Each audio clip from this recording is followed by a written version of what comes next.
Kak Almas, kita hari ini kenapa memilih tema ini, Kak? Karena topik kita malam ini tuh pasti relate banget ya, Kak. Karena memilih jodoh itu bukan cuma soal rasa, bukan cuma soal feeling, tapi juga nilai hidup untuk tujuan masa depan dan pastinya juga dalam berkomunikasi. Jadi siap-siap nih, teman-teman, malam ini kita akan belajar banyak hal dan tentunya sharing juga satu sama lain yang mungkin belum pernah kita pikirkan sebelumnya. Tapi sebelum masuk ke pembahasan, saya mau memperkenalkan dulu narasumber kita untuk malam hari ini, ya. Beliau adalah Kak Philip Yusenda, seorang trainer, coach, dan fasilitator berpengalaman yang sudah puluhan tahun membantu sekolah, universitas, keluarga, dan organisasi yang mengembangkan pendidikan karakter dan komunikasi efektif. Gitu. Beliau menggunakan metode Living Values Education dan Non-Violent Communication, dua pendekatan internasional yang menekankan pada empati, keharmonisan, dan kesadaran diri. Ini dia, mari kita sambut dengan hangat Kak Philip Yusenda. Halo, selamat malam Halo, Kak Philip. selamat Selamat malam, Kak. malam. Ya, jadi alasan kenapa Kak Philip ingin sharing tentang webinar ini karena awalnya ingin membantu ibu-ibu pengajian ya Kak. Iya, Yang ini awalnya ya, ini gimana? ibu-ibu pengajian kan sering bantuin ta'aruf gitu ya, perjodohan gitulah.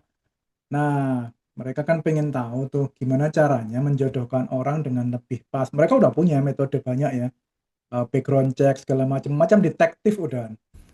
Jadi ibu-ibu detektif gitu udah. Jangan salah, penyelidikan terhadap kamu bisa lengkap semuanya. Tapi tetap aja mereka merasa ada yang masih kurang karena apa namanya? Kadang terjadi mismatch yang tidak disangka-sangka sebelumnya. Jadi misalnya eh, gampangnya gini, ada biasanya kalau mau menggunakan term yang paling pas tuh eh, topik apa yang diantara mereka yang nggak match gitu ya. Jadi nanti kita akan mainkan itu. Jadi nanti Alma sudah bersedia ya, jadi kelinci percobaannya. Nanti Teman yang sama, lain juga boleh loh ya. oke. Yang lain juga boleh kalau mau. Nanti saya tunjukkan metodenya, tapi ada beberapa syarat yang sebelumnya harus kita lalui dulu. Jadi metode dasarnya gimana? Gitu. Oke. Mm-mm. Oh iya, teman-teman, maka dari itu nanti teman-teman ini kalau di sekitarnya boleh nih sekarang disiapkan kertas dan Mm-mm. alat tulis ya. Mm-mm.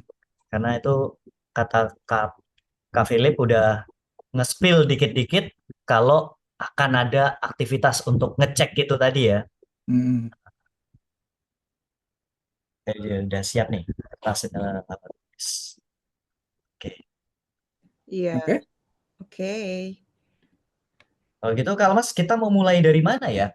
Dari- Kita memulai dari kalau bicara soal memilih jodoh, tentu kita harus memahami POV atau sudut pandang calon pasangan ya kan, Kak.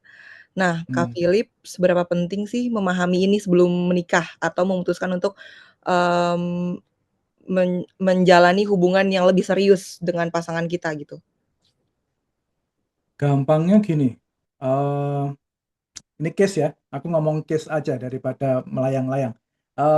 Case ada cowok sama cewek dijodohin gitulah ya. Perjodohan 3 bulan, penyelidikan semua udah dalam. Oke, mereka menikah. Terus 6 bulan kemudian cerai. Karena apa? Karena terjadi mismatch di salah satu titik pandangan hidup mereka yaitu tentang ibu. Di cowok ketika dites gitu ya, kok kan sering pakainya ini ya kartu-kartu perasaan gini ya. Di cowok itu ketika kata ibu yang keluar adalah nyaman, terus dekat, hangat. Oke. Si cewek ketika ada kata ibu adalah dingin, jauh, dan tidak dipercaya. Beda ya. Ini terus kemudian mewujud dalam perilaku sehari-hari mereka. Si cewek memperlakukan ibu mertuanya sebagaimana dia memperlakukan ibunya, dengan berjarak, dengan dingin, dengan tidak tidak ada rasa percaya. Si cowok nggak terima hal itu karena bagi dia ibu tuh ya harus dekat. Nah ini yang mismatch-nya, mereka nggak menggarap luka-luka di belakangnya ini. Tuh. Yang kalau Almas tanya kenapa harus, ya kayak gini nih kasusnya. Oh, Gitu. oke oke. Jadi memang harus cukup detail ya Kak untuk hal ini gitu kan, karena Mm-mm. Mm-mm. iya bisa dibilang memang nggak bisa sembarangan untuk yang main-main dalam hal memilih kan. Iya. Iya. Nah, kalau untuk cara menggali pandangan mereka tentang nilai hidup dan tujuan masa depan tanpa membuat suasana jadi kaku gimana tuh Kak? Karena kan biasanya di pasangan itu komunikasi itu penting ya Kak ya. Mm, mm. Kadang, eee, yang misalkan si perempuannya ngajak pasangannya, "Ayo yuk kita deep talk tentang hubungan kita, mau ke mana ke depannya," gitu kan. Namun dari POV yang cowok, biasanya tuh cowok tuh rata-rata lebih acuh gitu, dan jadi Bener kaku lagi. Hmm. aja. Ya, deep talk. Iya kan Kak, itu Kamu menggunakan keyword deep talk itu aja udah bikin Iya, rasanya, kan ya lari kan? tuh aduh, rasanya. kenapa serius banget sih? Makanya dibikin dalam bentuk permainan memang lebih baik. Mhm mhm. Oh, Heeh. Jadi misalnya gini deh, oke, kita siapkan dulu kertasnya ya. oke, siapa Nah, kertas? Boleh. oke, kertas. Nah, sekarang kita di tahap pertama ini adalah mencoba kita sendiri dulu. Ini sebelum ketemu sama pasangannya ya. Kita sendiri dulu mesti sensitif terhadap perubahan dalam diri kita ketika kita merasakan sesuatu. Nah, coba digambar yang seperti ini, kayak Gambar bentuk orang badan, ya? gambar orang. Tapi harus gemuk gitu ya, ada ininya ya. Nggak boleh Anu, stickman. mengikuti siluet masing-masing ya. Jangan stickman.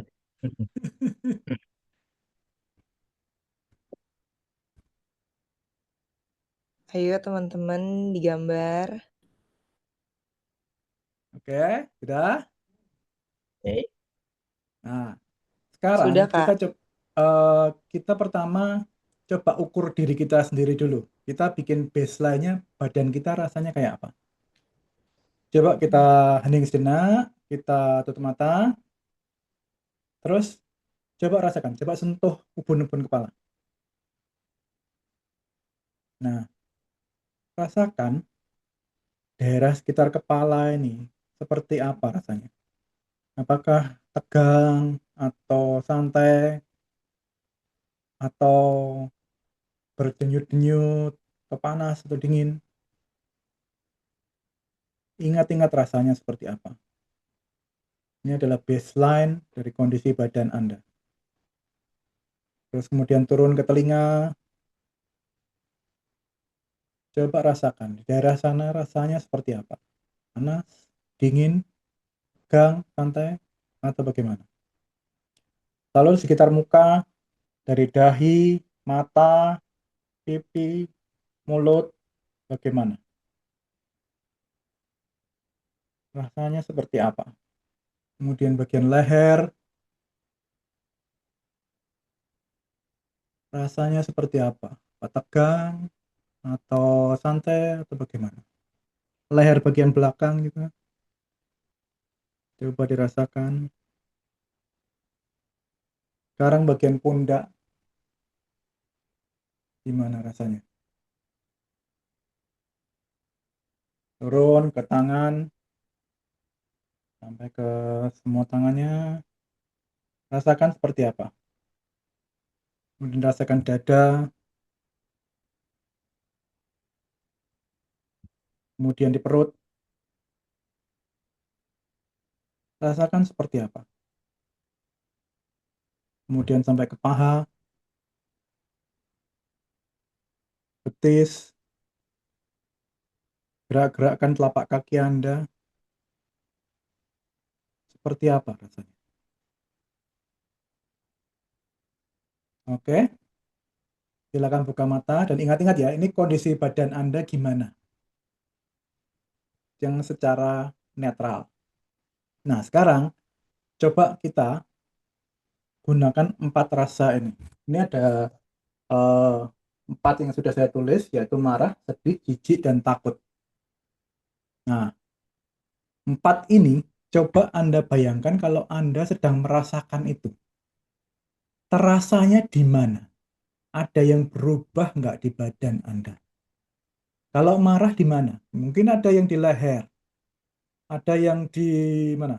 Di kepala mungkin, ada yang di telinganya mendadak merah. Bisa. Tiap orang kan beda-beda. Coba Anda gambar di kertas Anda masing-masing di peta badan tadi. Kalau Anda marah di sebelah mana rasanya dan rasanya kayak apa? Kalau sedih kayak apa rasanya? Terus kalau takut kayak apa? Kalau jijik kayak apa?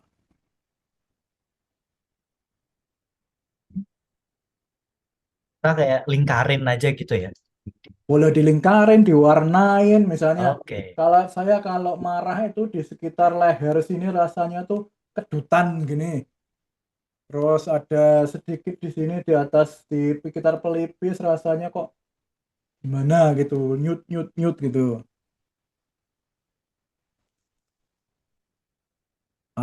Bisa aja. Ada pertanyaan, Tidak pernah kalau marah, tidak tidak pernah pernah marah, sedih. tidak pernah sedih. Bisa. Coba takutnya aja yang dirasakan. Takut sama jijiknya.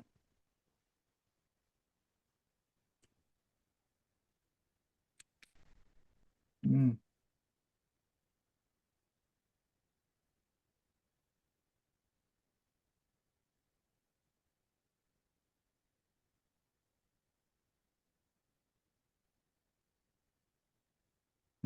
Bisa. Dada, deg-degan.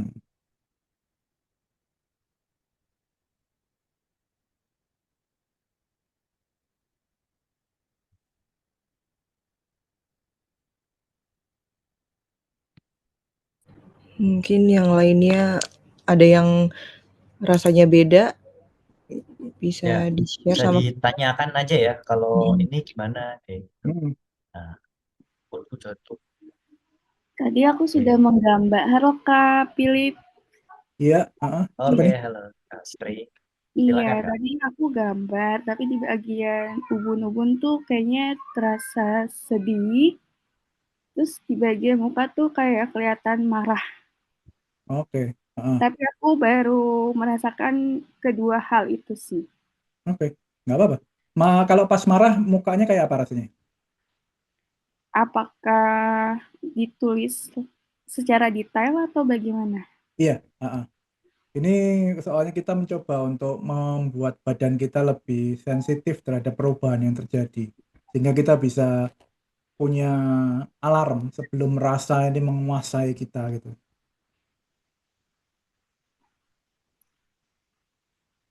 Kayak rasa panas kah? Apa gimana ya? Maksudnya gimana sih, Kak? Macam-macam. Ada orang yang rasanya seperti kedutan, ada orang yang terasa seperti tegang, ada yang seperti panas, atau malah dingin. Tergantung, tiap orang beda-beda. Oh, Saya misalnya kalau takut itu mulai berasa kayak punggung langsung dingin gitu. Bisa. Ser. Ser langsung naik turun gitu. Ya, Heeh. Dan kadang itu bergerak ya. Ada orang yang kalau marahnya level jengkel tuh masih ada di daerah sini gitu ya, kayak tercekat. Tapi kalau udah level murka tuh dari sini kayak udah mau meletup gitu.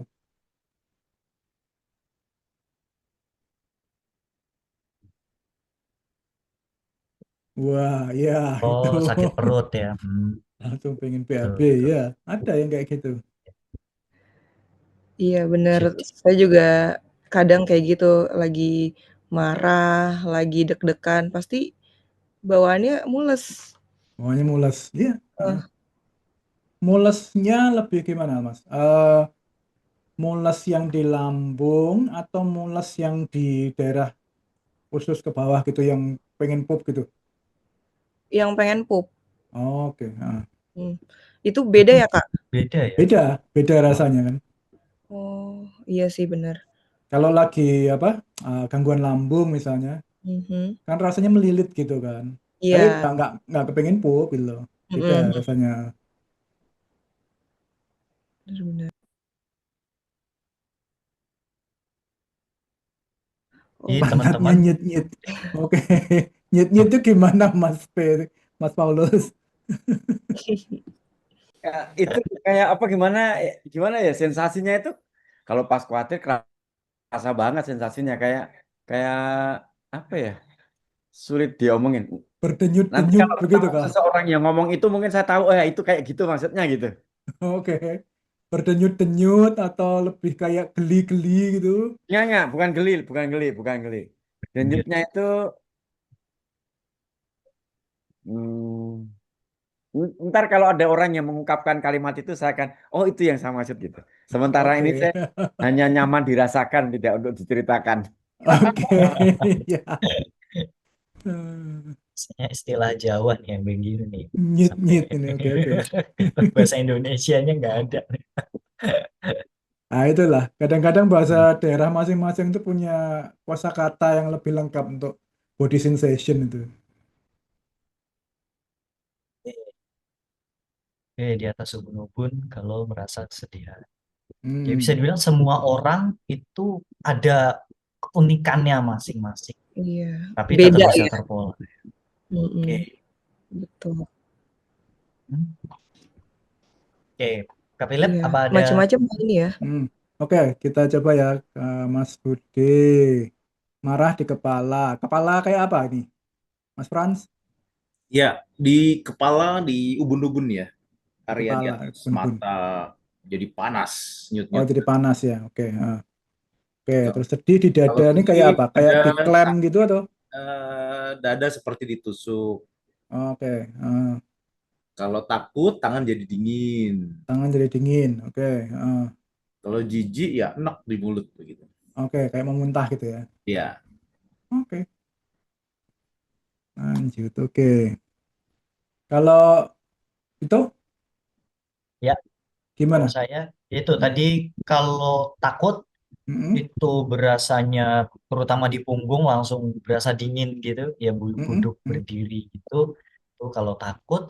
Kalau marah, telinga mm-mm. telinga berasa panas tapi nggak sampai merah, Oh, nggak sampai tapi merah. berasa Oke. berasa Oh, panas. Terus sedih sedih di leher gitu, oh, alarmnya di leher udah oh. tercekat Oke. gitu.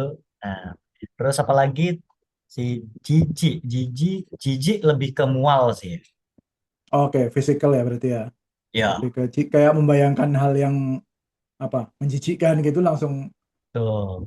Itu uh, Iya, iya. sering Nah, sering. soalnya tiap orang beda-beda. Ada yang Hmm, ada orang yang perutnya malah langsung melilit. Jadi di bagian lambung langsung melilit gitu. Ada orang yang di leher kayak macet di leher gitu ya. ya, Gitu. Nah, kenapa saya mulai dengan ini untuk sensitifikasi ini? Nanti karena dalam tahap selanjutnya tentang mengenali pengaruh suatu keyword tertentu terhadap rasa kita, kita perlu mengenali, oh, saya kalau dengar kata uang, saya kok terasa di kepala langsung nyut-nyut. Nah, ini apa artinya? Apakah kaitannya dengan apa tadi ada yang marah atau sedih atau apa gitu kan? Itu. Itu nanti kaitannya di situ. Kenapa kita mengenali diri sendiri dulu, nanti ketika kita ngobrol dengan orang lain, kita akan lebih bisa eh, menerangkan, oh oke, kalau kata duit ini membuat saya merasa lemes di badan, dilemes di leher atau apa, langsung ini tandanya saya rada ada ketakutan, ada khawatir gitu. Ngomongnya bisa begitu. Dengan begitu kita punya landasan yang sama dengan orang lain untuk menerangkan sesuatu, nggak sekedar nyit-nyit yang jelas gitu tadi. Oke, nah itu ya basicnya ya, seperti itu. Untuk perasaan di mana sensasinya seperti apa. Nah, kalau untuk topik-topik yang bisa kita lakukan untuk membuka percakapan dengan orang lain itu kita bisa pakai paling enggak 5. 5 topik yang sering kali menimbulkan keramaian. Keramaian dalam keluarga gitu ya. Oke. Ini kurang lebih begini.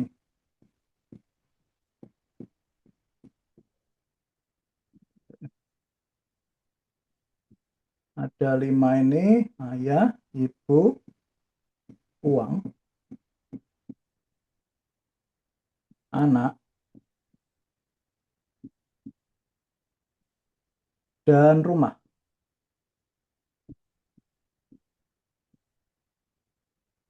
Paling enggak 5 topik ini. Ini yang kalau kita tes, oke. Simpelnya gini. Oke, Almas lagi pengen mulai deep talk tadi ya. Tapi sebelumnya paling enggak kamu harus menyiapkan diri dulu. Saya sendiri gimana dengan ini gitu. Nah, kita kadang-kadang nggak punya cukup kosakata ya untuk menggambarkan perasaan kita. Tapi masalahnya kita juga nggak tahu sensasinya di badan kayak apa gitu loh. Nah, tadi kan sudah kita rasakan, coba rasakan. Paling enggak kalau 4 emosi ini kan rada-rada lumayan lah ya untuk mengukur reaksi kita terhadap keyword-keyword ini. Nah, coba kalau Almas gitu, rumah, katakan ini kita ambil dari topik subtopik yang paling kecil ya. Siapa yang urusan buang sampah?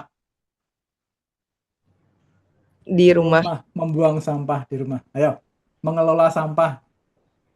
Kamu merasakan apa ketika membayangkan itu? Jijik? Atau lebih ke biasa aja? Atau oke? Atau malah seneng karena bisa bersih-bersih? Jangan-jangan kamu punya obsesi kebersihan? Kalau soal itu tergantung tempat ya sih, Pak. Kalau Hmm, bersih-bersih di hmm, sekitar kamar saya aja atau bersih-bersih kamar saya aja, itu masih oke hmm, banget dan memang saya suka hmm, lakuin itu. Cuma kalau untuk bersih-bersih kayak di dapur yang kayak sampai buang sampah banyak, hmm, jujur jijik. Jadi pembedanya di situ, hmm. gitu. Iya gitu Oke, sih. berarti lingkup kamar tidur dan sekitarnya masih oke gitu ya. Tapi Mhm, begitu mencakup keseluruhan rumah, udah enggak. udah enggak. Enggak, Oke. Artinya di situ kan kamu langsung kelihatan toh, batasanmu di mana gitu loh. boundaries, iya. Boundariesmu di mana. Dan apakah boundaries ini perlu melebar atau tidak ketika kamu menikah? Oh, Simpelnya gini deh. Kalau kamu nggak usah menikah deh. Kamu punya teman serumah Mhm, yang kebetulan rumah itu kebetulan ada lengkap dapur dan lain-lain ya, dapur, ruang tamu segala macam, terus ada kamar masing-masing kayak kos-kosan besar gitulah ya. mhm. Dan itu secara komunal kalian harus menangani rumah itu. Ini belum sampai pernikahan, ini baru tinggal satu kos besar gitu aja. Nah, Oke. gimana rasanya ketika kamu harus menangani sampah di situ?